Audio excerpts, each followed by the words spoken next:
ভাইয়া পরীক্ষার টাকা ভাগ করে দিয়েছে। ভাই আর 200 টাকা দিব। আলহামদুলিল্লাহ। মাসুম ভাই আর 200 টাকা কি আমি দিব? আর 200 টাকা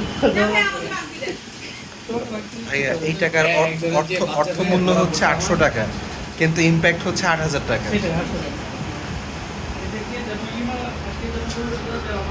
রুবেল 1000 টাকা পেয়ে গেছে, আলহামদুলিল্লাহ। রুবেল খুব খুশি, মাশাআল্লাহ। পরীক্ষার টাকা তুমি যে এতদিন খাতা দেখছো, পরীক্ষা দিচ্ছো, দিছি সালমানকে দিছি, পাইছি ভাই, আলহামদুলিল্লাহ। রুবেলকে দিছি, দিয়া বাকি সব প্রভাবও বাকি। আপু কি করবেন? ভাই রুবেল কেন পাইছে? আমি পাইনি তো। রুবেলকে দেওয়া উচিত হয় না? হ্যাঁ আমাকে দেন তো আপু। আপনি সালমান কেন পাবে? তাও ওদের ঠিক। দুজন কেন দিচ্ছেন? সালমান আপু কি শোনাবো? ভাই কি খাবেন আজকে?